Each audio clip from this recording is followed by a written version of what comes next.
Ini bekas istana kerajaan Indrapatra di kawasan Kurung Raya, Aceh Besar, Aceh Raya.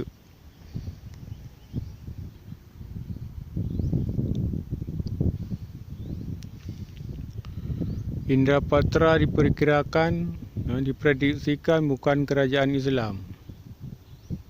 Katanya sebelum kerajaan Kesultanan Aceh, kerajaan ini Indrapatra sudah ada. Jadi artinya bukan Islam. Ini di tepi laut, itu Gunung Selawah. Yang nampak tu Gunung Selawah tu, Selawah Aceh.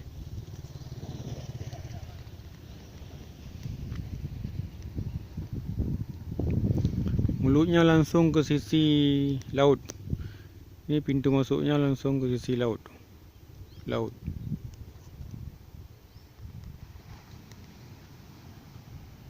Itu laut.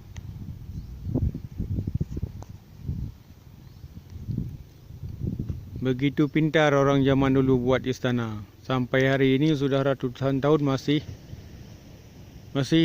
berdiri kokoh. Kalau bangunan sekarang 5 tahun sudah ambruk. Arsitek dulu lebih cerdas ketimbang arsitek sekarang. Arsitek, ini tangga. Ini tangga turun ke bawah. Turun ke bawah.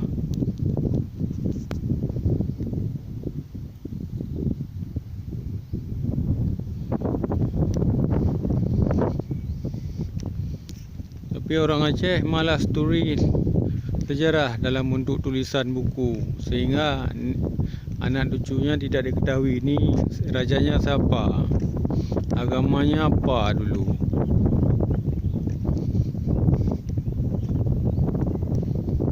Ini dia.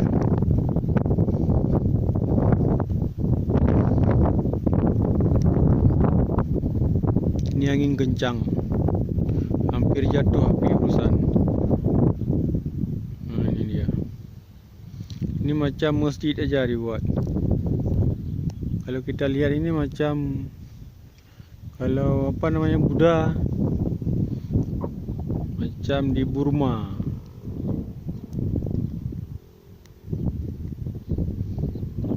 Selawah.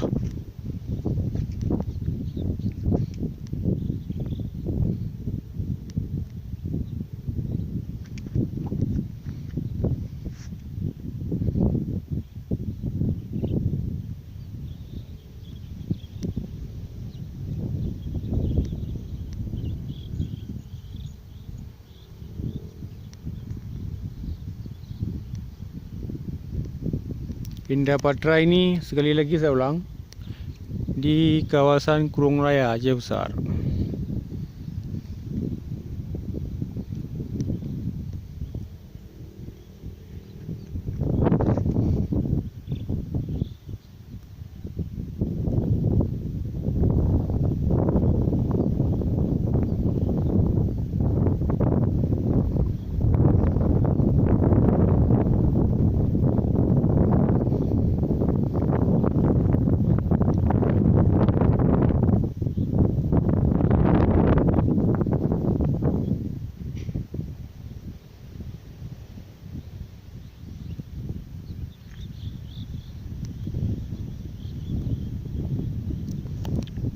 Ini macam ini ada 2 buah, tu satu, dah hancur lebur.